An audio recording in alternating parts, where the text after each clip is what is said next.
and welcome back to another episode of the Real Conversations podcast. I'm your host, Jacob O'Connor. Real Conversations is a podcast for those dedicated to doing hard things and living a meaningful life. Today, I'm joined by Nick Sansone. Nick, how you doing? Good, Jacob. How are you? I'm great. This is probably the nicest house I've ever been in. It's absolutely beautiful. Thanks, man. I appreciate it. I love it. This episode's exciting for me because, I grew up in the St. Louis area. I live in Kansas now, but I've always been interested in kind of businesses and family businesses in particular. And so I came across First Form, I would say 5-6 years ago. And so I started learning about the Frisellas, and I've had Andy, Sal, and Emily on the podcast. And then Sal. Great people. Yeah, fantastic people, top notch. And then I had, when I had Sal on the podcast, I was doing my research on him. I saw he had done a collaboration with a company called The Normal Brand. Oh, yeah. And I was like, oh, that's interesting, because Sal and all the Frisellas, they bleed First Form. There's not many other companies that they publicly will post about or do a partnership with. And so I started doing research into it. I was like, it's this guy named Jimmy Sansone, and maybe his cousin or his brother, Lan. And I started doing some more digging on it. It's like, this is interesting. I should have one of those guys on the podcast. So I had Jimmy on, and he alluded to kind of his family's legacy and how important family was to him. And I had Lan on, and he was showing me the pictures. And I think you're in the Kirkwood location, or one of the locations that has Kirkwood. Yeah, the Kirkwood location that has the big family picture in black and white. And he just briefly mentioned, the importance of Sansone Group and his grandfather and starting that company, and kind of what it did for the family and how it brought these ties together. And so naturally, the next progression down that was, well, what is Sansone Group and who's involved in that? And so that's when I started really looking into it, and it led me here to this podcast today. And so where I want to kind of start is, like, what is the history of Sansone Group, and how did all of this come to be? Yeah. Well, first of all, you named some great people and great companies with First Form and Sal and Andy, and then Jimmy and the Normal Brand. And what I love about those guys, what I love about the First Form guys, is they celebrate success, not just in themselves, but in other people and their friends. And so I love the fact that we have great St. Louis companies like that, that are homegrown. Yep. And very loyal to St. Louis, and like loyal to the other companies that are from St. Louis. And so it's really cool to see. Jimmy's my nephew. Yep. And Lan and all those guys. So it's my partner, my brother Jim, who's a partner with us at Sansone Group. Those are his kids. So it's really cool to see the success that like Normal Brand's having across the country. And of course, First Form, which those guys are monsters. Incredible. So, you have some solid groups that you interview, that's for sure. And I love it too, because I grew up in St. Louis thinking, like, there's nothing cool in St. Louis. I need to leave. I need to go to one of the coasts. Yeah. And I thought that for the longest time. And then through the podcast, I was having all these high performers on, just successful individuals. And then I started realizing there's people in St. Louis and the history that's here in St. Louis. And now to me, it's like, I want to dive as deep into that as I can and find some great people. You're smart. There's a lot of hidden gems. Mm-hmm. And we've got a great history. And I think there's a lot of loyalty to this place, which says something about St. Louis. It's like, well, why do some of these companies that started here, what is it about St. Louis that makes them so loyal to it? So there is something, really special about it. I mean, my dad, my brothers, our whole family, we always say that, look, St. Louis gave us our opportunities, and it's a great place for family. And, I love the way of life here. I love the easy living here. I like the people here, and I think it's a great place to stay focused. But you asked about our company, how we started or where it was? Yeah. Take me back to your father and how Sansone Group came to be. Well, our father started the business, I guess it was 67 years ago. And his father, our grandfather, came over from Sicily. Okay. And so they were immigrants, and they grew up in South City and didn't have a lot, but they had a great family bond. And I oftentimes would ask my dad. My father passed away in 2020, April 27, 2020. But while he was here in his later years, I would ask him, questions that I probably didn't think about as a kid. And one of the things that I would often ask him is, Dad, how did you come from nothing and do what you did? And one of the first things he'd always say is the belief that his father, our grandfather, had in him, So it's funny when I say they didn't have anything. Well, he had his father's love. They had love, which that's everything. So they had everything is the truth. And so Dad, started the business, like I said, 67 years ago. He and his dad were in a bunch of different businesses, but the long and short of it, my dad went to night school at Wash U to get his broker's license. Got his broker's license, ended up teaming up with a large brokerage shop here in St. Louis. Started working, trying to make deals in St. Louis. He ended up bringing the first target to St. Louis. Really? Yeah, and when I say brokered a deal, that basically is he negotiates the target lease on behalf of the developer, on behalf of the owner. So my dad was doing that. He had that relationship. And so he did several of them. And he was doing one that was still there in Baldwin off of Manchester Road. And my father was negotiating that lease. He had negotiated the lease. The deal was done. And he was sitting out on the land where the target was going to go. And he was sitting there and he was thinking to himself, how can I get into development? How can I go from being a broker to being an owner of real estate? And it's a really funny story, but he said he thought about this poem. I think it was Earl Nightingale, called The Diamond in Your Own Backyard. And he used to read it to my brother Tony, because Tony was a problem child. And so he would read Tony stories at night. Yeah. That's my oldest brother. He's an amazing guy. He was just a wild man as a kid. And he would read stories to him. And one of the stories was Diamond in Your Own Backyard. And my dad was sitting there and he was looking at this parcel of ground that was in front of where the target was going to be. And the developer was going to do a restaurant or something out there as additional building to the development.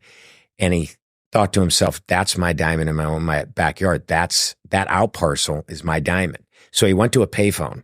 He called the guy he was working for, and he said, look, this target deal, I'll bypass the commission. And it was a substantial commission at the time. He said, don't pay me. I don't want a fee. Just give me that out parcel up front and let me take it and develop it myself. They made a deal. He got the out parcel up front. He ended up doing his first small little strip shopping center. He found a partner to invest in the deal with him because he had no money.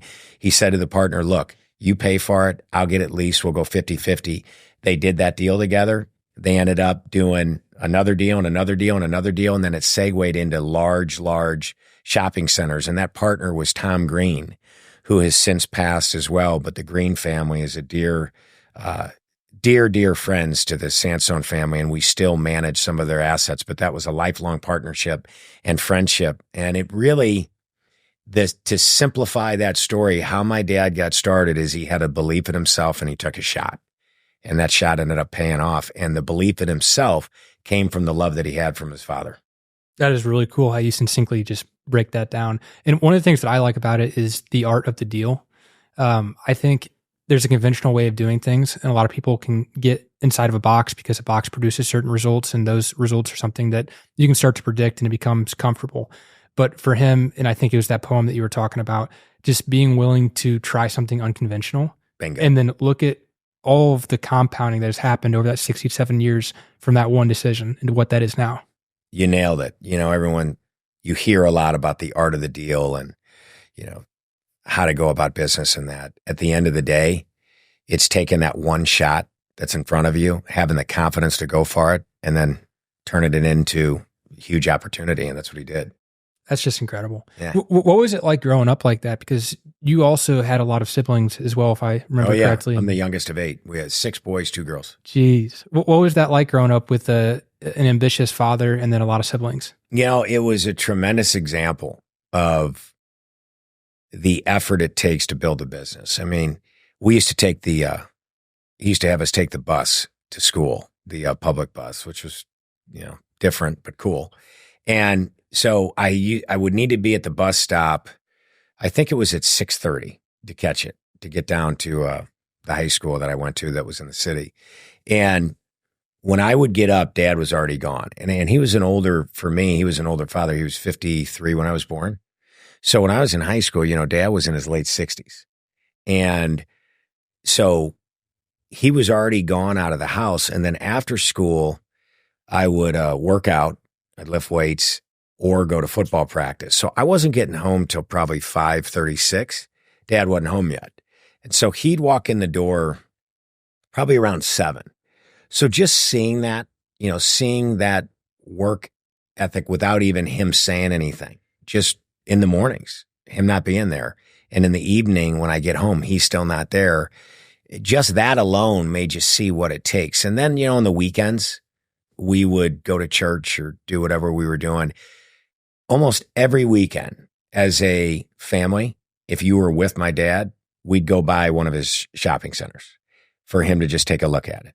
He'd park the car. He'd have us get out and pick up all the trash. If there was ever trash on the ground, and he would go pick up the trash too. So it just, seeing that, you see what it takes to run a business, what it takes to grow a business. You got to live, breathe, and sleep it. And it's got to be your passion. It's not just about, what they teach you in school. Like you've truly got to be passionate about it, and it's got to be part of you, and you've got to really care. He would go into the stores and talk to the people, talk to the managers, ask them how the sales are going. I mean, he genuinely gave a damn. And so we just grew up in that environment. In the summers, he made sure that, we weren't just working, but it was manual labor. It was outside. It was in the heat, so that we could learn what hard work is all about. We weren't like lifeguards or bagging groceries at grocery stores. Not to say that there's anything wrong with that, but he was really big on making sure that like we were doing stuff that was hard. And looking back, it's like, man, he taught us a work ethic. So we just grew up with it. It was ingrained in us. That's so cool. And there's a lot to dive into there. But while we're on the topic of your relationship with your father, I think a great question for my audience. I'm 23. I just turned 23. Most of my listeners are about my age, just graduating college, kind of in that time zone. This podcast has a lot of high performers on it, people that want to be successful and do things that impact the world. And that's awesome to be head down and to be hustling and really working towards that when you're younger, when you're our age. But one of the things I often think about is I would love to have a family. I'm sure that a lot of my listeners would as well. And it can be a detriment to have a very ambitious father that's not around. And a lot of people look back at their childhoods and they're like, man, I wish my dad would have been more present. And that's a regret that I personally don't want to have, even though that's years away. But your father seems to be a very ambitious person with a lot of children. Yet I see online, and I see just even talking to Lane and Jimmy, like how close your family tie was growing up with him. You saw him out working, and it wasn't as if he was absent, as if he wasn't there. You guys feel such a strong connection to him.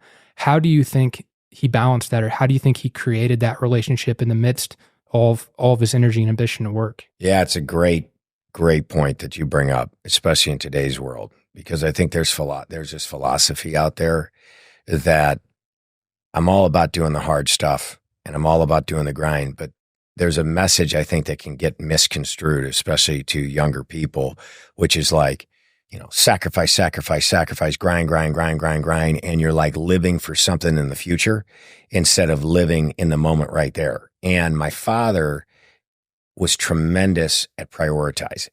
And so he did all the hard stuff. He got up every morning, probably at 4 a.m. and, went to work, not because he was practicing doing hard, but it's because that's what he needed to do. And he worked long days and he came home at 7, but then we all had dinner as a family. He made sure, even if he didn't have much money in the bank, whatever money he had, he took us on family trips. Holidays, we were always all together. And so he did a tremendous job of prioritizing because I think he had his priorities in line. He knew how important family is and family love is. He always used to say, and it came from our grandfather, who was a really, really wise man. I never met him, but I feel like I know him. Family love is immortality. And I think my father always knew that one of the main reasons he was successful was because of his relationship with his dad. And so for him, just as much as it was a priority to be a big success in life and in business and to improve the communities and create great lives for all the people that work for him, it was the same priority to make sure that he had that family love. And he was awesome at it and a wonderful, wonderful example of how you can do both. Hey guys, Jacob here. Real quick before we get back into the episode, I just want to take a quick second and say, You may have noticed I don't run any advertisements on the podcast. In fact, I don't make any money off the podcast. It's quite the contrary. Over the past 4.5 years, I've spent quite a lot of money, time, and effort trying to grow this show. But I believe in the podcast, and I think that it's delivering real value to you guys, and I am going to continue to do it. And all that I ask in return on the back end is that you share the link with a friend. If you guys enjoy this episode, if you're listening or watching on Apple, YouTube, or Spotify, please just go into the app, click the link, and text it to 1 or 2 people. It really does make a huge difference, and it helps me to justify all of the time, money, and effort that I continue to put into this every week. So I appreciate you guys, and let's get back to the episode. So when you're in the moment, like you're growing up as a kid and your dad's making you work these manual labor jobs, I'm not sure what level of success he was having at the time in which you were working those jobs, but did you view it as a positive of, this is helping to build culture, or helping to build character, and I guess maybe even culture in yourself in the future? Or were you just kind of like, man, why do I have to do this? No, I couldn't stand it. I was so annoyed. I was a pain in the ass kid, and because I'd question everything. And I'd be like, man, why am I doing this? Why can't I just literally go be a lifeguard? Because it seems so much more fun. Get a nice tan, nice scenery, hang out, relax. But no. And so he was pretty old school. Like he'd just say, you're doing this because I said so. I think if he would have explained, hey, this is why you're doing it, someone like me, I think it would have resonated. I would have been like, all right, that makes a little sense. I still probably would have been a pain in the butt. But no, I didn't get it. And, it's interesting, especially with like young people that maybe listen to this, like there's a lot of things that our parents do when we're kids that you just don't understand. And even, heck, I'm 46 years old now, certainly no kid by any means. And it wasn't even up till my father's passing that a lot of the stuff that he did when we were kids and just even in business with us as adults, it just clicked. And, they say that your loved ones live on through you. I 100% believe in that. And a lot of what he preached and taught just became crystal clear to me after he was gone. And instead of those principles being him saying them to me and me kind of not understanding, those principles now have become a part of me. And it's pretty cool. Now, I may explain it better if I have a kid down the road, but he'll probably be the same pain in the ass I was. I really love the honesty with that, because I feel like a lot of people, this gets clipped up on social media and everyone wants to say like, no, I totally saw what was happening. I completely understand. You were just like, no, dude, I was a pain. I was a pain. It was rough. But man, am I thankful, because I really think our habits, when we're young, our brains are not fully developed. They're developing. And like ingraining in that time, hard work, it just truly does become a part of you. And I think there's a big difference with in the summertime working out in the heat and even sports too. That's why, a lot of the guys that, we hire over at Sansone or gals, whatever, you're always curious. Did they play a sport? What was their job? Did they work? Because it's hard. And as a young person, if you get used to hard, I think that creates habits for yourself as an adult that you will really value. And I think the example too, in my family, they've traditionally been farmers. I think this is the 6th or 7th generation of farming. Man, that's hard work. Northern Illinois, yeah. And so my dad is an engineer now, so he doesn't farm as much, but he grew up on the farm. And so my grandpa would just grow up telling me stories, or while I was growing up, he would tell me stories of things my dad would be doing and how early they'd be up and how late they'd be out at night. And I see my dad working hard as I'm growing up. And as I kind of entered my professional life, graduating from high school and starting to really get interested in businesses and my own things, I was like, man, it is hard to work as many hours as I've grown up seeing my dad work. Like, how do you consistently have that discipline? And it goes back to the stories my grandpa would tell me and his time on the farm. And it really started to make me want to spend time on the farm, because there's nothing like being outside trying to build a grain bin in the middle of the summer and you're just laying concrete and it's 100 degrees out there. Yeah. And I think there's something really cool about that manual labor and that time spending that and just kind of earning your stripes. 100%. So did you do that work? Yeah. I mean, not as much as my cousin who grew up on the farm, but I would always try and spend at least a week, 2 weeks, 3 weeks each year on the farm. And being around that as a young guy and seeing your grandpa and your dad and your family do that kind of work, I just think, the environment you're in can create habits. And that's a great environment to grow up in. Yeah, for sure. So did you go to college? Yeah. Okay. So after college, I mean, was there any thought in your head of I'm going to go do something different, or did you know you wanted to work in the family business? Yeah. I thought about I was going to do something different for a while. We grew up in the business. I mean, in college, we would do interns at the company. I worked for the maintenance guys when we went around and cleaned all the shopping centers, and that all my brothers did that. We worked in all the different divisions of the company throughout, from high school through college, what have you. So we grew up in it. But I went to law school in Chicago for a while. I thought I was going to be a criminal defense attorney. Then I was thinking about maybe dispute resolution. And it was interesting the way I got back into the business is there was a I don't know if you call it a conflict or a disagreement going on, which happens often in family businesses between my brothers and dad. And I wasn't in the business, and I have tended to have a unique relationship with all my older siblings, maybe being the youngest. Mhm. And so I stepped into this disagreement that they were having and was pretty much like the middleman. And we ended up all working it out. And I thought, man, that was kind of fun. I felt like I had some value. And my father always said, no one goes into the real estate, into our family business, unless you can bring a skill set that someone else hasn't brought. And so, like, my brother Doug had an MBA in real estate. My brother Tim had a master's in finance. My brother Jim had a law degree. And so I also had a law degree as well. And I think it was after that experience, I enjoyed it, and I felt there was some value that I could offer to the company. So I ended up shifting and giving it a try. And, that was 20 plus years ago. And, I'm so happy I made that decision. But it's interesting the way life takes you. We think that we can plan it all. And you think about, well, what do you want to be in your future? And you have this plan. And, at one time I thought I was going to live in LA and I was going to be this criminal defense attorney. And, it all sounded really cool. But it was really coming from more of an ego place as opposed to like my true soul intent for my life.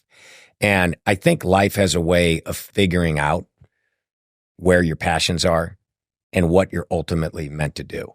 And all we can do is take steps forward and then see where life takes us. And so I'd love to say, oh yeah, I always knew I was going to go in the business and it was always my goal. It wasn't. I grew up around it. I knew it, but life just sort of brought me there.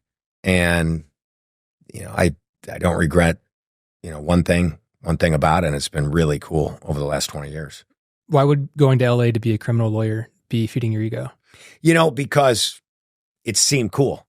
Not to say criminal defense attorneys, that doesn't mean they're all right. an ego. But for me, yeah. It was it felt like a movie. The idea of a criminal defense attorney just seemed cool. LA seemed cool. I was going to go out there and put on suits and, represent all these hard asses and, be on TV talking about criminal defense. I didn't know what the hell I was talking about. Yeah. So that slowly dwindled and reality set in. And I think my true passions came out, which is, ultimately building upon and continuing the legacy that my father started, building upon and continuing the success of Sansone Group, ensuring Sansone Group continues on beyond my lifetime, ensuring that all of the people that work at our company that are like family, have a platform where they can reach their highest potential, doing great developments in communities where we improve communities, where we provide jobs. That's what it's all about. It's also fun. It's competitive. It's fun to win. It's not fun to lose, but when you lose, you get that much more motivated to come back stronger. It's awesome to work with a team. So I think all of those things, for me at least, it's very clear that I'm doing what I'm supposed to be doing. And for the folks listening who don't know, can you give kind of like an idea of the size of Sansone Group? Yeah, I mean, we're, based here in St. Louis. We were ranked number 5 in the country for full service real estate firms. We're top 10 on the industrial development side and then 5 on all development. whether it's retail, multifamily, industrial. We've got about 320 associates, team members. We've got offices in 7 states, and then we have real estate throughout about 28 states. That's just incredible. When you think about like providing a lifestyle for, I think you said 320 associates, and knowing that it's coming from something that your father started, that you are now continuing on, that legacy component. I mean, there's real responsibility and pressure that comes with that. Mm-hmm. Like, how does that feel for you? Yeah, it's humbling, and I think it's an honor to have that responsibility. It's like our dad, what he did was, in my opinion, 100 times more pressure than what we've got, because he started something that had no name. He had no reputation. He had no history he could turn to. For us, when we make a phone call, we can tell someone, go check out our website. Go look at our history. We have our history that we can rely on, which can get you a meeting. It can open a door right away. My father didn't have that. And so he started everything from scratch and then handed over this successful platform. So it's a duty, it's a responsibility, and myself and my brothers welcome that. And then as far as the platform for our associates and team members, I just think as a leader, that's what you need to do, because any solid leader, in my opinion, knows that where they are is due to their team members. And so you, as a leader, I think one of the biggest things you do is making sure that your team members are happy, are in a position where their skill set is going to shine and where they're going to reach their highest potential. Because if they reach their highest potential and they're happy, you're going to have huge success. Yeah, that leadership component is something that is becoming very real for me. I graduated about 1.5 years ago, and my best friend and I, we've known each other for about the last 7 years. We're opening up a restaurant at the end of this month, or at the end of September. And so we hired on 2 full-time managers. We've got about 45 hourly teammates that we're bringing on as well. And I mean, I'm 23. That's a hustle too, man, that restaurant business. It is 100%. Yeah. But it's also hitting on what you're saying is like, are we communicating enough? Are they happy? Making sure that no paychecks bounce. Like, there's a real responsibility with this. No question. And you got to take care of them. And for people that have been able to create a platform like your father, and then for you guys continuing it on, I mean, that is just the ultimate. It becomes like this beautiful machine where you can provide more opportunity, and people's lives can change in ways that they could have never imagined. And being at square one right now, it's a very daunting thing, but it's always inspiring to see success stories like Sansone Group and to kind of get to hear the background on it. Well, you got the right attitude too, because you see it and you already said it. You got to keep those people happy that you're working with. And that's a hard business, at restaurant business, and it's a people's business. Mm-hmm. Every business is a people's business. It's all about your people. But yeah, you gotta keep them happy. And then I think real leadership is creating leaders that can lead. And so it's one thing that you create a leader, great. But a true leader that you've created is somebody that can then go create another leader. And that's when you really start to take off. In our business for such a long time, because we were a family business, and it was my father and my older brothers, unless your last name was Sansone, nobody was making a decision, because they were smaller too, and it was family. Well, you got to scale in order to grow. And that includes who your decision makers are and who are the people that are managing and directing. And so we've made a strong push toward not just creating leaders, but creating leaders that can produce more leaders, because it's common sense. The more leaders that we have running around our company, the more growth we're going to have. Yeah. And I think it's everything. And I know I keep saying it, but you got to give credit where credit's due. My dad had so much wisdom and street smarts around business. And he just, one of the things that I love hearing about him the most is what people say is his humility. Because if you go around my office and you talk to people and they'll say, what did you love? Everybody called him Senior. What did you love about Senior?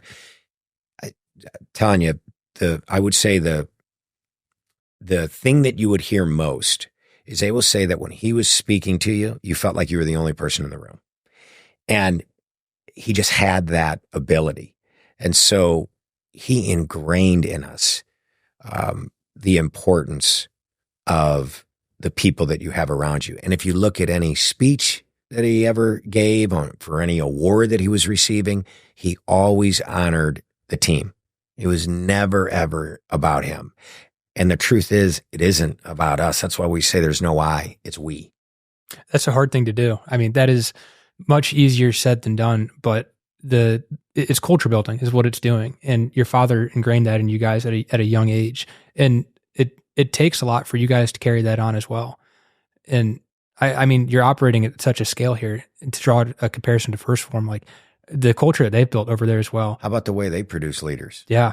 Right? It's incredible. Yeah. Like it's only something that you can watch and just think, I don't think they have a janitor over there. Like one of the things is whenever you go into the bathroom, it is spotless. Yeah. There is no drops anywhere. Every weight is lined up where the number is showing in the correct orientation. How about the customer service when you walk into one of their stores? Yeah. You know? Incredible. How cool those guys are. Or, you know, you get a handwritten note sometimes when you purchase something from them. I know Jimmy does that too with Normal Brand. Yeah. You're spot on. It's like, are the bathrooms clean? You know, how are the people when they talk to you? You know, we always say, like for our company, you know, a lot of large corporations have gone to automation when it comes to answering phones. We insist on having a front desk receptionist because we want when people to walk in to have the experience of being greeted by a human, you know? And Lainey is our front desk receptionist, and she is the sweetest lady you've ever met. And if I'm going into an office or even like a home, I want the first person I see is Lainey. I mean, she's just awesome. But it's maybe those simple things that you might not think about that are all the differentiators. The differentiators are always in the small details. And I'm curious too. I think I read or saw this online somewhere. At the size you guys are at, which is massive, I think in the last 3 years, someone mentioned doubling profitability. How is that even possible? Well, it's our people. We've expanded with great team members. We've added on guys around the country to just expand our development platform, and they just bring in opportunities, and it's like a machine. You know, you create an ecosystem here in our central office in St. Louis that can absorb a lot of the deal flow, because you have to be careful not to grow too quickly. Mm-hmm. But the simplicity of it is, it's just people. It's just putting the right people in place, right structures in place where everyone is aligned, mutual alignment, and then you just go to work like a team. That's awesome. I'm curious about this too. So I think Jimmy mentioned it during our episode. They started the Normal Brand. I mean, I'm not sure if they would have gone to work for Sansone Group, but they started the Normal Brand because there was a rule in the family that the third generation couldn't work in Sansone Group. Oh yeah, we kill each other. Yeah. So where did that rule come from, and how did your father have the foresight to even make that rule? Like that is something I've never heard of. The guy just had he had like a crazy wisdom. I mean, the man, he was just one of those guys that, you know, it's funny when if you try to get in an argument with him, you're done. Okay. Cause he was always like 5 steps ahead of you. He almost liked it when you got mad. He always said, lose your head, lose your ass. And, you know, he'd like, when you'd get mad, which you couldn't help but get mad when you were in like a debate with him, he just owned you because he'd just sit back and just kind of watch. But, yeah, he just knew stuff. And that was a rule he made a long time ago. But, you know, it makes sense. You know, he said, I got 7 siblings. You know, there's 42 nieces and nephews. And then there's 27, could be 28 now, great nieces and nephews. Okay. So great grandkids. Yeah. And so what is that? Over almost 80 or something. So my dad's point was like, our business, you know, isn't big enough to be able to absorb, let's say of those 80 kids, you know, 40 of them wanted to come. You can't do it. Yeah. And so, you know, even though our business is large in scale and we can compete with anybody out there, we're still boutique in the sense of it's a very personalized business. You know, we have a very open door policy. Everybody knows everybody by first name. And so to bring all of those grandkids into the business, it wouldn't be a place for all of them. And we all end up killing each other. You know, it's just too much. So yeah, he made the rule, no grandkids in the biz. And That's why myself and brother Jim, brother Doug, my brother Tim, really pushing for creating leaders that create leaders. And we've got some wonderful, wonderful people, non-blood related, but that are family working in that company that we're so fortunate to have. Yeah, because the time's ticking. I mean, I'm sure you've got a while left in the business, but how are you feeling about that not even the next generation? How are you feeling about that next leadership? Yeah, the next leadership group, very, very solid. We created if you would have asked me that a few years ago, I'd say we got problems. But, and the leadership guys would laugh at that. But we've created a group, called the 10X Group. And it's the leaders, within the company. And they get together now. I don't know if it's ever twice a month, once a month, but, and without us, when we set it up intentionally that way. And they talk about a lot of the things that my brothers and I would have normally talked about: direction in the company, new ways of doing business, cost savings, cultural issues, cultural aspects to implement. And it's been awesome. And, that came through, Bedros. Killian? Yeah. Yeah. So Bedros coaches myself, my brother Jim, and my brother Doug. That's incredible. Yeah. On how to pass over certain leadership decisions to your people, because family business is a different world. It's a different culture. Family business, like I said, oftentimes it's like the family's making all the decisions and everything, but you can't grow at the pace we want to grow. That limits you.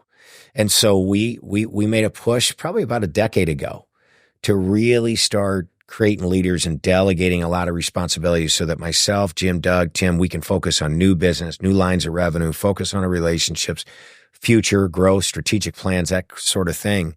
And Bedros has really, really helped us with that. And he and his partner, Steve Eckert, and also Ray Cash helped us as well, former Navy SEAL. I shouldn't say former, a Navy SEAL. Yeah. Working with the 10X team and some of the other leaders in our company to develop their leadership skills. We sent them over to First Forum for an event that Sal put on. They had Ben Newman, Sal, Jerry Rice, some other folks. So we work with a lot of outside leaders that can come in and teach leadership. You got to be humble. You can always learn from a lot of other people. Yeah, that's interesting. So I never ended up getting Bedros on my podcast, but I've reached out a few times. Very busy guy, obviously. But there's a lot of people online where they just post inspirational quotes and you can tell there's no substance behind what they're saying. I could always tell that he knew what he was talking about, but I'm not entirely sure of his background. Well, what is his background? Well, he escaped communist Russia. Wow. Yeah. And grew up with nothing. And, grew up in the streets and tough background and had to survive. And so he's got a lot of street sense, and he's got a lot of drive and a lot of motivation. And, he ended up Fit Body Boot Camp. He grew that to be the largest growing franchise in the world. That's right. Yeah. And so he's just got like my dad and like a lot of great leaders, he's got a real gift with dealing with people and with taking complex topics and just breaking them down, because he's got a lot of street sense. And so, Bedros isn't helping us on how to close a real estate deal. Right. He's helping us with the practical side of things, the human side of things, how to create leaders that can build other leaders, how to create a culture that encourages leadership, encourages decision-making, encourages ownership. Those are the kind of things that he helps with. Yeah. Whenever you were looking entering the business, did your father say something to you about it's okay to take an opportunity? Yeah. But yeah, I'd love to hear about that. Yeah. He said there's nothing wrong with an opportunity being given to you, but there's everything wrong with not taking that opportunity and growing it tenfold. And I think anyone out there has had someone open a door for him, or someone make a phone call for him, or an introduction. I always am observant when I see successful human beings talking about how they made it. And sometimes, they'll say they're self-made. I was going to bring that up. And I just have a different, first of all, the definite, however they're viewing self-made, then I'd be the opposite of it. I walked right into a business, you know? But everyone out there has had someone give them a break, and whether it's just cracking a door, handing over a business like our father did for us, there's always someone you can point to that helps you get to where you are. But once you get there, it's your responsibility, particularly for us, to take what was handed to us and to grow that 10 times, 20 times, 30 times over. I mean, can you imagine the work my father put in and then him handing us over that business and us not doing anything with it? I mean, I wouldn't be able to look myself in the mirror. I know my brothers wouldn't. And so we often say we feel like we're a startup because we're nowhere satisfied with where we are. We want to and I don't know if we ever will be, but that's okay. That's just how we're hardwired. And we just want to keep going and we want to keep growing. We've got to remind ourselves sometimes to enjoy the wins. Because sometimes when you're so focused on growing, you win and you're just like, yep, let's on to the next one. So I think it's important to stop sometimes and focus on those wins. But yeah, that, he ingrained that in us. If you're given something like this company, you better grow it. That's so cool because momentum is a snowball that builds on compound interest. And I'm seeing that on a small scale with reaching out to people to come on the podcast, with trying to get the restaurant up and running, and just these small little actions are leading to small results, which are big for me at this current stage in my life. But for you guys who've already had a platform from your dad who put so much invested effort into this and to build that compound and generate that momentum, if you guys would have just left that stagnant, it just starts to decrease and then roll back downhill. What a disaster. Yeah. That would have been. I don't even like talking about it. But and you're right about momentum, and you got to take action, and I think that when you take action, things start to happen. Oftentimes you can sit in a room and you can talk about strategy all day long. But the thing about strategy and the thing about having a plan, sure, you got to know where you're going. You got to have some goals. You got to have a vision. But the plan to get there, it's going to change 50 times over. And it's great to have a plan, but what's more important is taking a step forward, taking action. Because when you take action, at least then you're going to know if the step you took was the right move or wasn't the right move. And if it isn't the right move, you learn and then you pivot and you keep going, as opposed to just sitting there talking about it over and over and over and over and over. Action brings more action. It brings more opportunities. And I think it brings ultimately success. I also like what you say too about, you've got a couple clips on every day you're not going to be 100%. One day you might give 50%, but that was you giving 100% that day. And I think that's good because often I can get frustrated with myself of, I was able to have this output on this day and today I'm not showing up that way. And if you ever want anything you're doing to work out, then every single day you have to be absolutely optimized. And I think that's kind of refreshing to hear you say that. Yeah. You mean you didn't get up at 3 a.m., cold plunge, meditate, yoga, work out all before and journal. That's what every successful person does. No, but and here's the thing. I don't want to knock that either because that message is helped me too because I see the logic behind that. It's keeping yourself sharp. It's keeping yourself fresh. But I think messaging again, especially for young people when they're seeing this, they can get it mixed up, and they can be because what happens is you see these guys that are high performers, great shape, kicking ass, and they're putting a message out there of kicking ass, which is a great message, right? But those same people are going to have off days. Everybody is going to have off days. My good friend, Michael Hearn, he is probably the most fit guy aesthetically. Yeah. And I don't know, in the world. I mean, the dude's close to 60 and he looks incredible. Okay. He's been on the cover of more fitness magazines other than Arnold Schwarzenegger. That's a fact. Michael Hearn. So Mike's a buddy of mine. And he's, by the way, is the most disciplined guy I know. Yeah. Most disciplined guy I know. But I talk to him a lot. And Mike in the gym will tell you this. He'll go, 6 months, 5, 6 months, where he'll go at about 50% in the gym because his body cannot handle going 110% the entire year. So that's actual strategy for him to go easy. Yeah. And, people always say, well, do hard stuff. It's just like a muscle. Beat the muscle down and it grows back stronger. No question about it. But on those days where, all right, you're 50% of your day before or whatever, maybe you need that. So just go easy. And instead of doing 20 things that day, maybe do one. But just get through it. Don't quit. The key is not going 120% every day. The key is consistency, is showing up every day. And I think guys get off track because they have a bad day or they have a bad week, then they kick their own ass. Next thing you know, they're off it. And all you got to do is just keep showing up and have a perspective on this stuff that like, hey, it's all right. Some days are off. It's just how it is. I don't know what it is for me. Mondays, I'm always off. Mondays? Yeah. I tell people don't reach out to me on Mondays. Literally. Yeah. I tell our team member, my brothers, like, it's Monday. It makes sense why Nick's, being a dick today. But I tell my team members, leave me alone on Mondays. So I just don't like them. Like a month ago, I talked to Kate. We had scheduled this podcast for 7 a.m. on Monday. Yeah, Kate the Great. Yep. Did this podcast get canceled at 7 a.m. because it was a Monday? 100%. I swear to you, 100%. That's awesome. I saw it on Monday. I said, no way.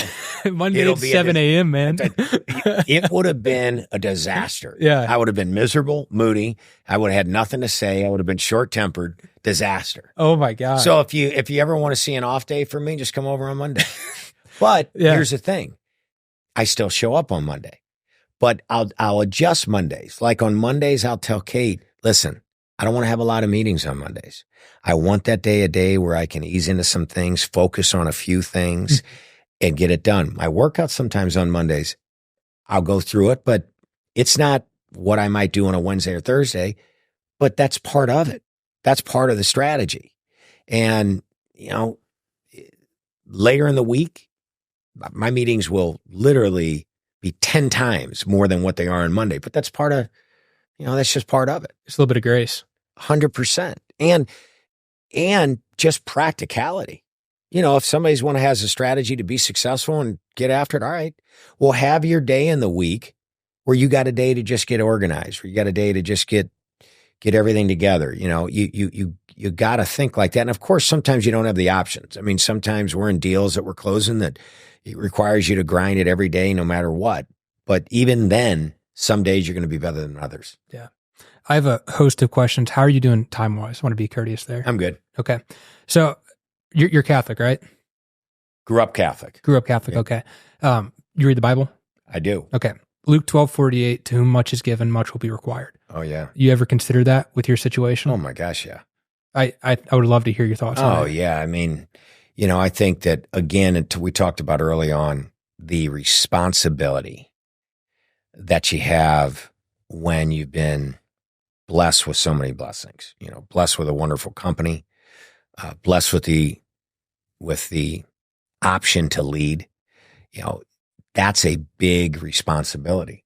And you've got to be able to give that back. I think to take, fruits that were given to you, or even just fruits of your own labor, and not give that back is a disservice to yourself, but more so it's a disservice to the world. It's a disservice to your community. I think that ultimately we're all here to be successful, but why?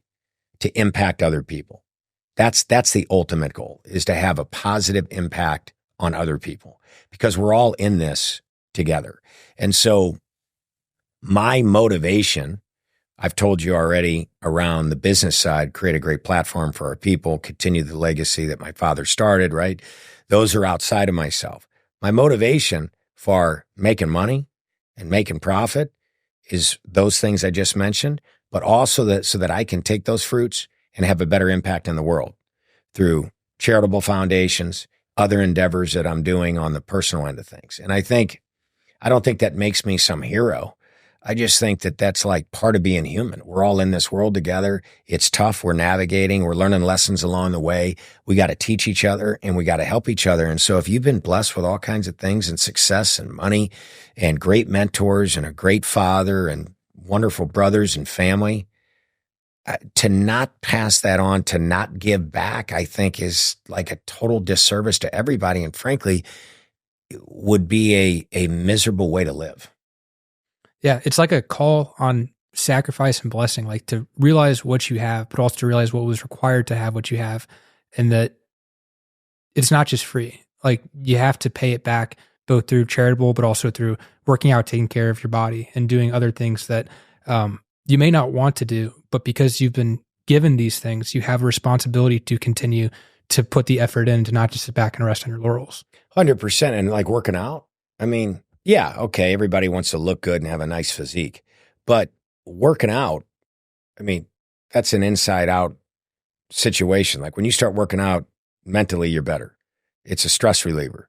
When you're in good shape, you feel better about yourself. You show up more confident. You know, I think it has a direct impact on your performance in business, direct impact. You learn great habits when you're working out. You know, it's literally a metaphor to life. You're breaking down your muscles so that it can come back stronger. You're doing something hard so that you can come back stronger. You know, like in the Bible where it says, you know, Jesus is pruning so that he can create, you know, the ultimate fruit or the ultimate seed, you know, that's going to grow and flourish. So working out is the same thing. I mean, if your motivation is to look good, that's cool. Yeah. But man, it creates great habits. You know, it creates a great mindset. And, you know, when I say charity, I'm not just talking about like, you know, writing a check or giving back. I mean, that's awesome. But like there's causes and there's endeavors, you know, that you can do when you've been blessed that can really make an impact on the world and change it for the better. Do you have like an example? 100%. I mean, you know, my buddy Andy and I started the 10-8 Foundation, which, you know, essentially helps first respondents, whether it be firemen, firewomen, police officers, we contribute canines, fully trained. Oh, that's awesome. Yeah. And the canines are force multipliers for the police. They really, really help what they do to be more efficient, more safe. They're fantastic for search and rescue with the fire department. So we provide the canines, we provide the training, the vet care. We also provide vehicles for them to be transported in. And, you know, these first responders are putting their life on the line every day. So essentially what we do is we help them do their job more safely and more efficiently. And you don't think about it, you know, but until you really need a police officer or you really need a fire department. And, you know, they're essentially, you know, providing a service to all of us. I think the private sector should be able to take care of them as well. You know, another one that's really near and dear to my heart is a foundation I've just started with some very, very special people called the Blue Rose Foundation. And it's all around sex trafficking. And there's a educational component, a search and rescue side. And then when we rescue these victims, a healing component through healing centers that we're going to have around the world and hopefully in the country that will be able to hopefully have these individuals get recovered from that atrocity. You know, and like, for instance, the sex trafficking and all that, it's the largest enslavement of human beings in the history of our world. And it's like, I just think that to your point about too much is given, much is expected. It doesn't even seem like a duty, like, oh, if I don't do this, I'm going to have bad karma or something like that. It's a necessity. Like if you've got some success and you've got some relationships where you can make an impact, it's like, how can you not? Right. You know, how can you not? And so I think it's important for young people as they gain their success to always be thinking about the why behind that success. It's awesome to, you know, enjoy the fruits of your labor. It's awesome to go on an awesome trip. It's awesome to have a beautiful home. Those are all wonderful, and I encourage all of it. But it's also awesome to remember to think about who you can impact outside yourself with all that success. That's beautiful. Do you know Dean and Alana Stott? They're my partners on Blue Rose Foundation. Oh, incredible. Okay. Yeah, I just It's amazing you just stated that, because I wasn't going to mention their name, but you just did. They're who I'm aligned with on Blue Rose. That is awesome. I just had them on the podcast. Dean and Andy Frisell have the same ghostwriter. So I just connected dots and found out about them. And they do a lot of work in that area. And Alana was just talking about it a couple episodes ago. So where these dots connect are so crazy. No, it's synchronicity. It just happens. It's the wildest thing. I don't think it's coincidences when stuff like that happens. You know, Alana, she is an absolute all-star. Yeah. In this work. But what makes her just like superwoman, because she's so very talented and intelligent, you know, but is her passion behind this. So the hearts are aligned. And Dean, I mean, what a stud. Incredible, man. What a stud. I mean, and he's just like, he's so soft-spoken, but he would just snap you right in half. Yeah. And did you see his Netflix series? I haven't watched it, but like I've seen of it. Yeah. So he's on the Netflix series. It's really funny because the two American guys are badasses too.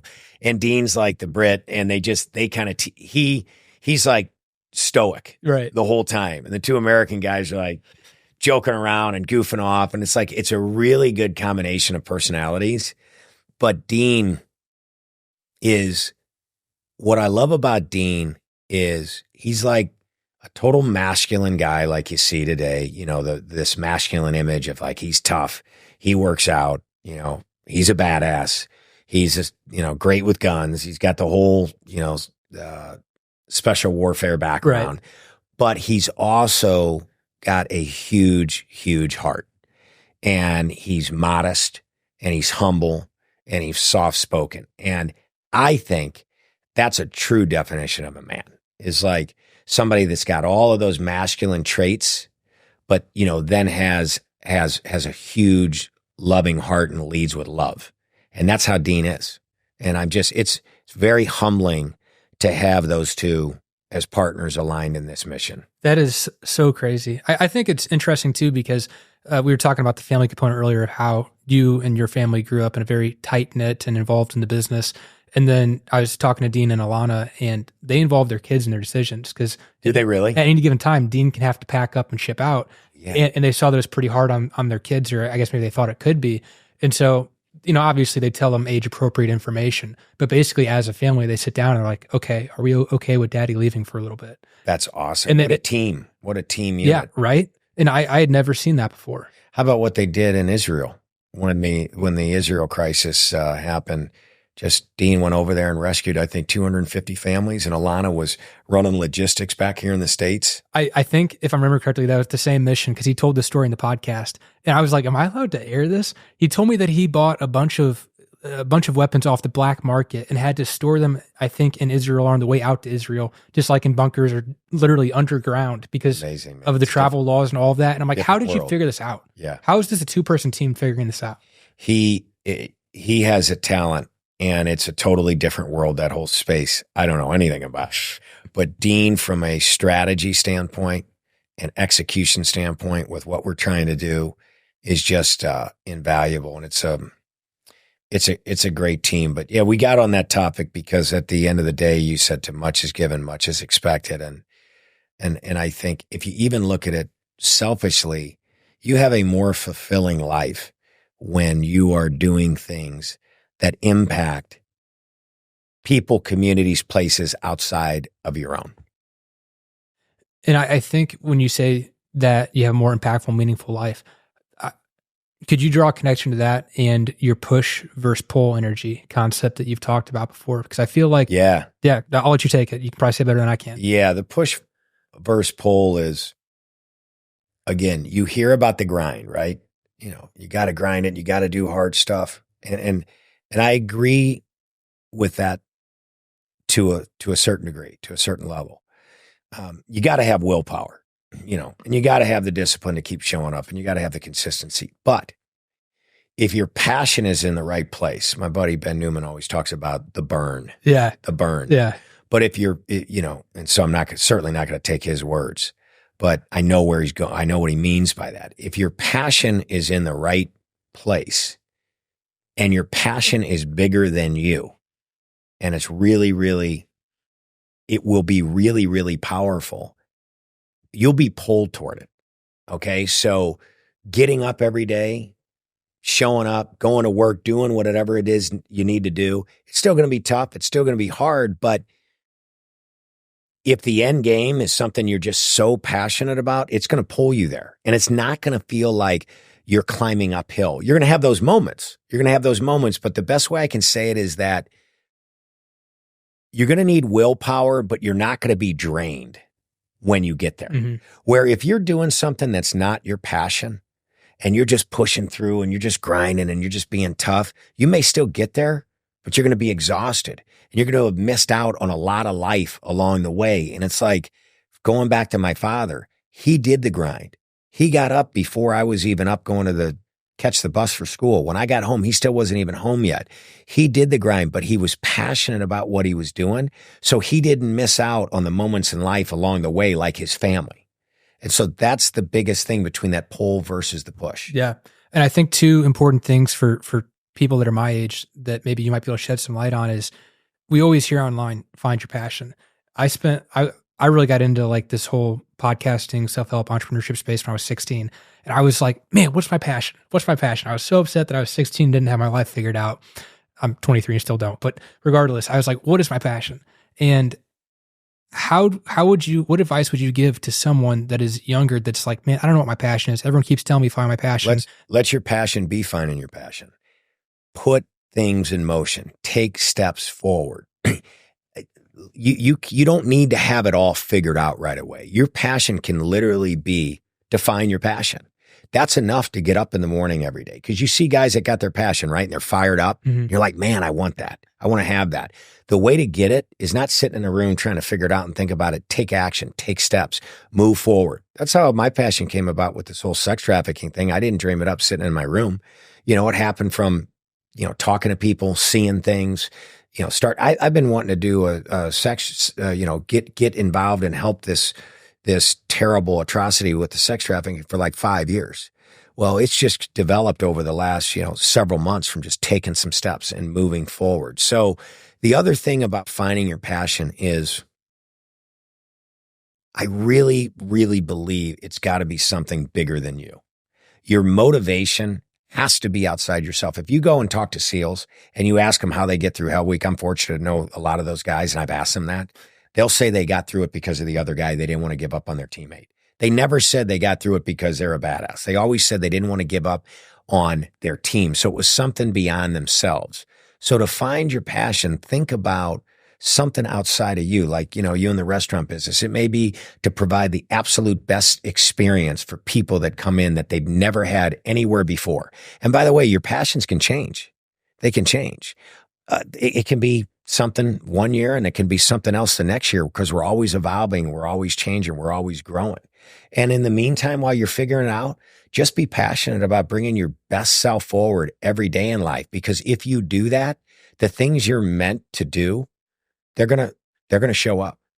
You're going to see them. And I think the big thing is that taking action. Like you're not going to just know it off the bat. No. Like just trying stuff out. Go for it, man. Go for it. And while you're trying stuff out, like just give your best self to the world every damn day. And if you need a reason to do that, the reason to do that is because if you do that, you're going to live the life you're meant to live because it's going to come to you when it needs to come to you. Mm-hmm. You got to be doing things to get that momentum generated, to make it better. Otherwise you're just sitting there. And I got a faith in God, and I always believe, let go, let God. It's like, put it in motion, work your ass off, then surrender a little bit. Let go, let God. You're doing everything you can, and then let God figure the rest out. Somebody doesn't know their passion yet? Okay. Well, you know what, God, I need you to help me figure out my passion.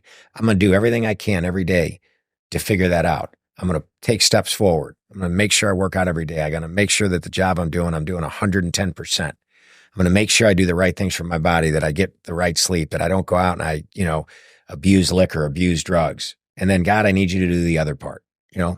Let go, let God. I like that a lot. You've mentioned working out a couple of times. What kind of workouts do you do, and why have you found that to be important? It's workouts I do. I like to mix it up, but I mean, I love the weight training. Yeah. And I also like HIIT workouts. HIIT sounds terrible. Yeah. That sounds brutal. I like it for the mental aspect of it. I think it's a good stress reliever. You release endorphins and that sort of thing. So, I mean, I work out as a stress relief. And, now I'm going to start. My brother, Doug, he's a machine. The man did a Ironman. I saw that with Sal. Yeah, with Sal. Sal's a machine too. And now they're doing, I think those nut jobs are doing a marathon, but he asked me to do a half Ironman with him next June. And so I'm going to do that. But, one of my reasons behind that too is the biking and the running. Mm-hmm. Like, I would love to enjoy running. I can't stand it. So when you travel or go out of town, unless there's like a nice gym or like a beach to go out and do push-ups, I don't really have any other options for working out. So I want to expand my options when it comes to health and workout and stuff. And like biking and running, they say, is incredible for your mind. Yeah. And as a stress release. So you ask like, well, what's your reason for it? For me, all day long, that's my reason to get in the biking and running piece, stress release. But my entire podcast prep for this episode, which was extensive, I run ultra marathons. Oh, you do? Yeah. So God, you're a machine then too, man. You guys are different. You're a little crazy in the head. Definitely a little crazy in the head. But I went for a run this morning, and it wasn't a long run by any means. But what I did was, was it like 10 miles or something? No, literally, this is my off week, so it was just 2 miles. It was nothing crazy. All right. But anyways, I played every single one of your Instagram videos this morning while I was running as my prep. As a prep. Because you can think so much clearer when you're running. 100%. As we're working through the restaurant and all of the financial, legal, HR, accounting, all of these different categories in my head, like I've started running over my lunch break just because it allows me to process and really think about things. Imagine if you weren't taking care of your health and running while you're doing what you're doing with the restaurant. The difference oh my gosh. in the you that would show up every day. Yeah. Right? It would be terrible. I really, Bedros talks about this. My brothers and I talk about this. I really think working out and being in shape it's cool. You look good, whatever. But there's so much bigger than that. You will show up so much better in your professional life, personal life by taking care of yourself. Yeah. And especially what you're talking about, that running piece. That's why I got to get into it. I can't even run a half mile. You totally could. I hate it. You totally could. Yeah. But you never have an excuse not to work out whenever you run because all you got to do is bring the shoes. Like you were saying, all you need is shoes. I know. Well, we were on Italy for my niece's wedding, and Doug went swam his laps in the Mediterranean, and then went running all over. Where were we? Portofino. Oh my god! And I just sat there like a meathead. I didn't have a gym to go to, so I didn't work out the whole time. I'm like, all right, this isn't gonna work. Yeah. You need to find something else. Yeah. So we kind of. I did push-ups.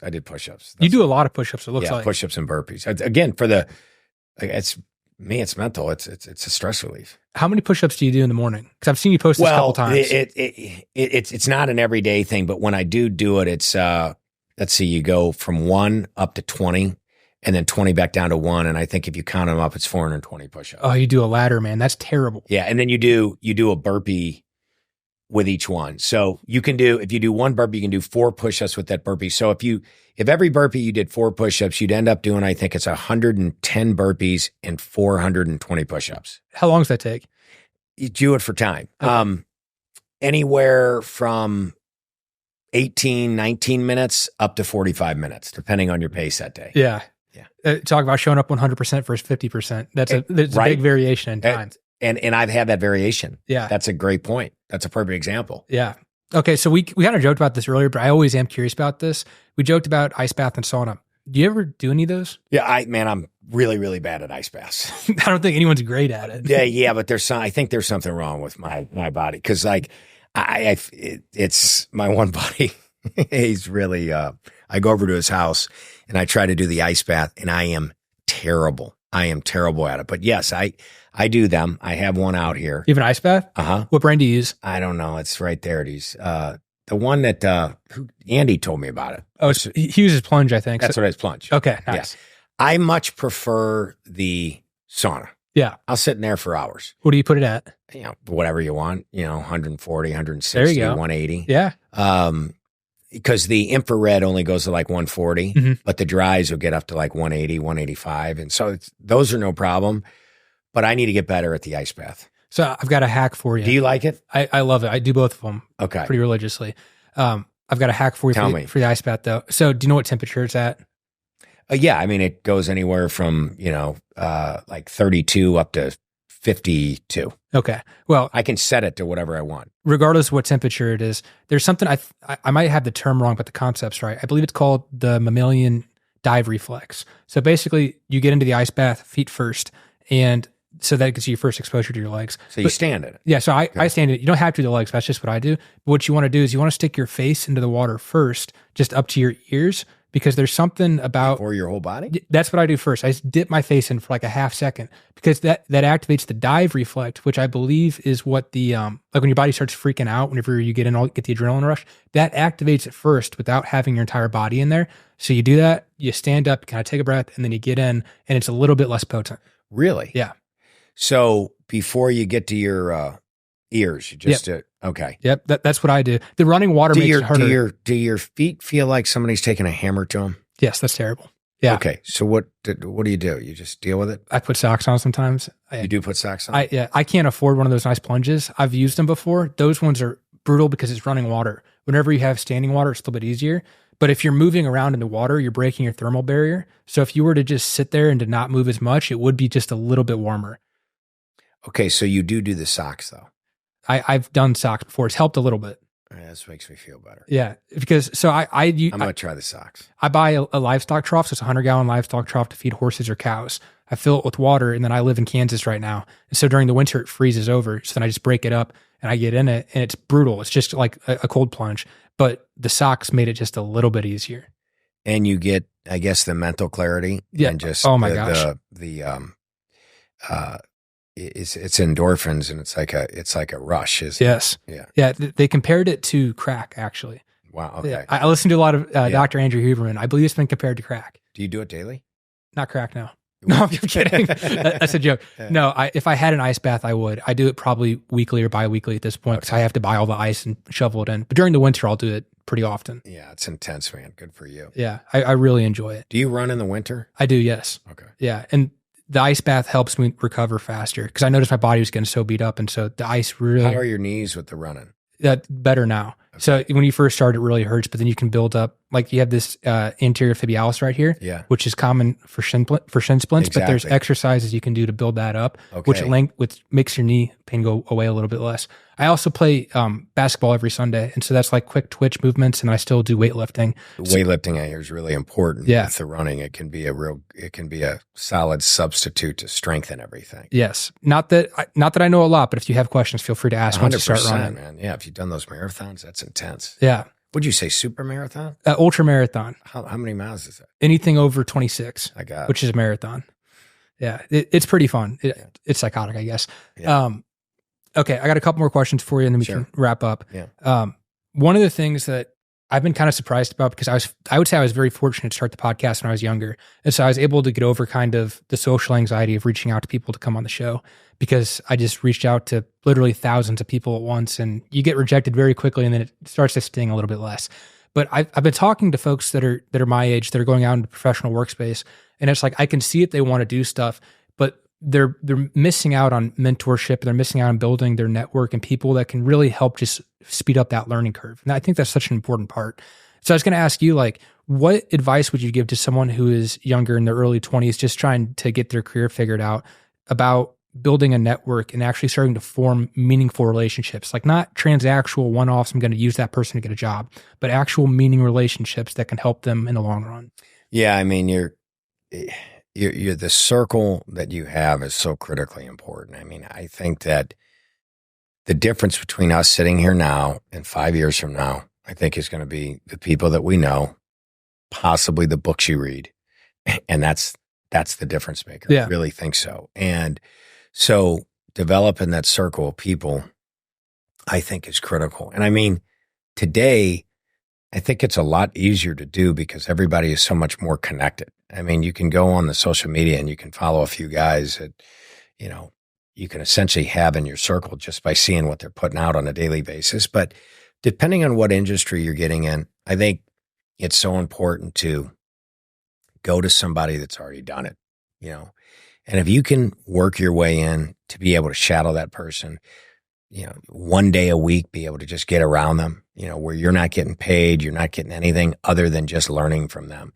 Yeah, it's not like these people just come up to our door and knock on the door and say, hey, I'm going to go teach you. But if you're out there and you're valuing relationships and you're valuing like the idea of mentorship, you can find them, and you've got to find somebody that's already done it, and learn absolutely everything you can. We were lucky enough to have our dad on the real estate side. But other guys like, my buddy Michael Hearn, Bedros, guy John Chaplak, Ben Newman, I've known a long time. These are guys that I intentionally sought and went after because I wanted them part of my circle. Michael Hearn, for instance, that's guy's in LA. He's a beast of a man. I'm like, I look like a little runt next off. And I reached out to him on Instagram. And I'm like, hey man, I'd love to train with you or whatever. He's like, okay. He goes, I'm at Gold's every morning at 4 a.m. Show up. So I literally was out there in LA for work, and I walked into Gold's at like 3:45 a.m. And I saw Mike, and I mean, in person, the guy's extremely intimidating. He's one of the largest men I've ever seen. What do you think he weighs, and how tall is he? I think he fluctuates between like 250 and 290. Oh my God. And he's like, I think he might only be 6'4", but he looks like he's 6'6". Yeah. And his body fat, I mean, I don't know, 7%, 8%. I mean, jeez. So but I go in there, and he's working out with all monsters. And I mean, I'm just this little runt from St. Louis. I just walk up to him like, hey, Mike, he doesn't know who the hell I am. Like, Nick, we said show up at 4 a.m. And he's like, all right, go over there on the treadmill and warm up. So I just went over on the treadmill and warmed up and came back down and just started working out. And I showed up every day that week at 4 a.m. And then every time I'd go out to LA, I'd call Mike or DM Mike on Instagram, and I'd show up and just kept showing up and just kept learning and absorbing everything that he was saying, all humility and just listening and absorbing and learning. And I think people that have had success in a certain field, most of them want to give back.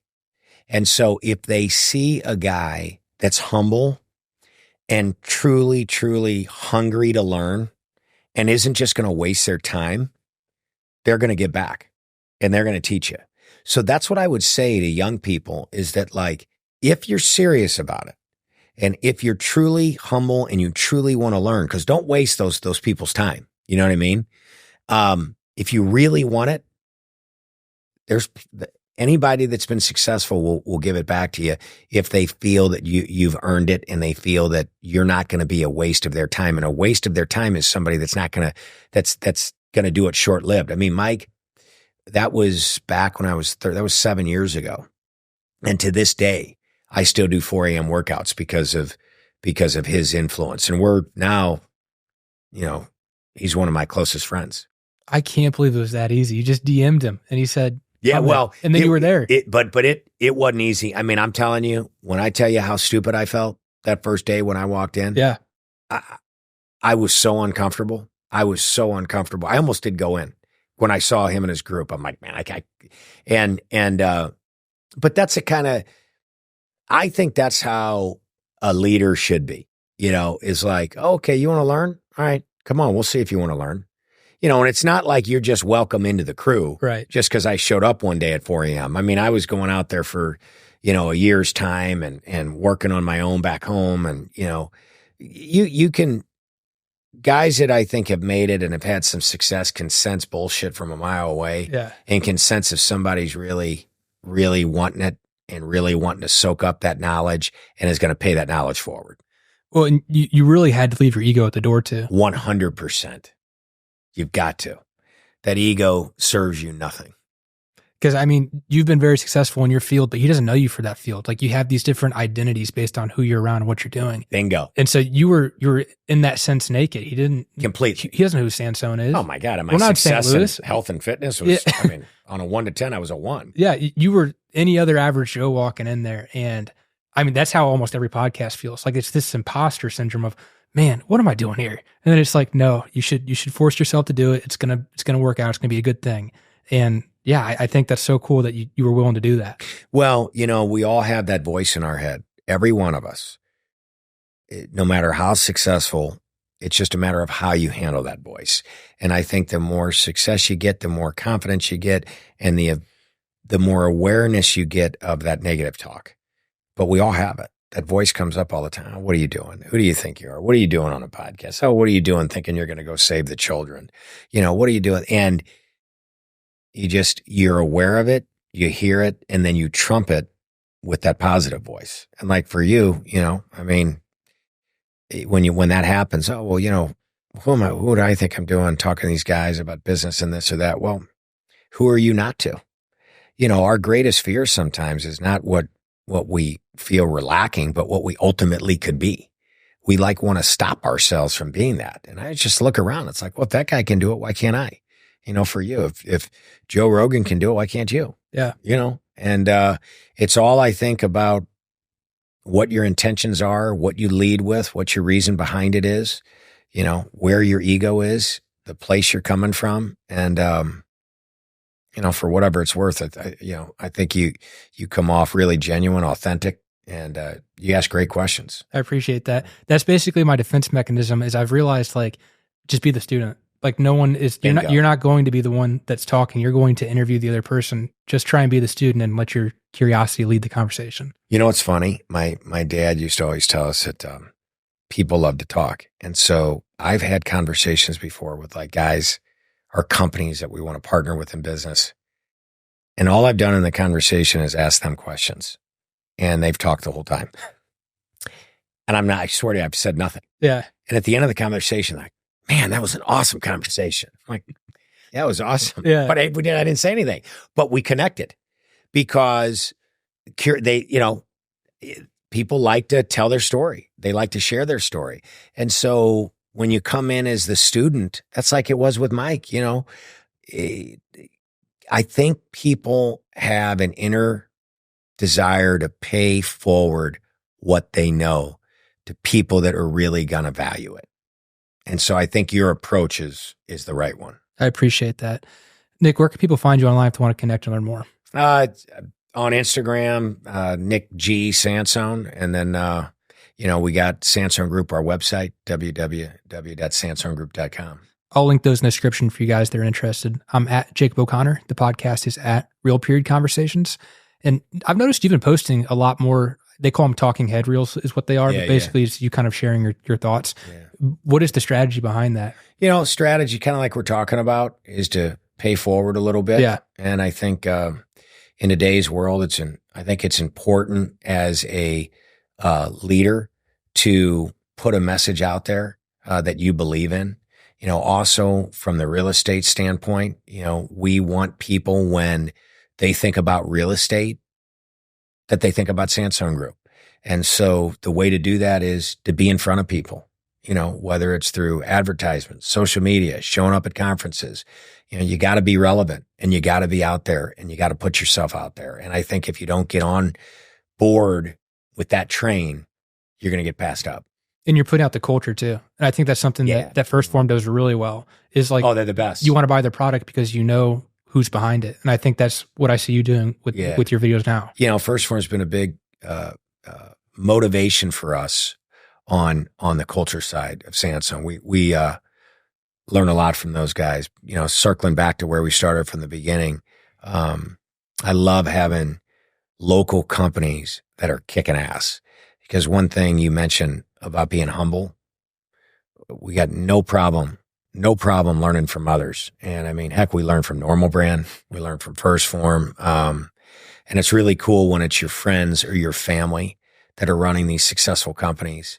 And, you can take little nuggets that they put out and hopefully we can do the same for them. Yeah. I love it. Last question, looking back at this incredible journey you've been on, what advice would you offer to your 23-year-old self? Man, that's a great question. 23-year-old self, I would just say to surrender to God and have a faith in God. Take your steps forward, put action into motion, keep moving forward. bring the best version of yourself that you can bring every single day, and trust that God's on your team and is on the path and has your back. I love it. Once you complete that Ironman, we got to have you back on. I want to hear about it. Yeah, that'll be a fun one. Thanks for coming on, Nick. All right, man. Thank you. Yep.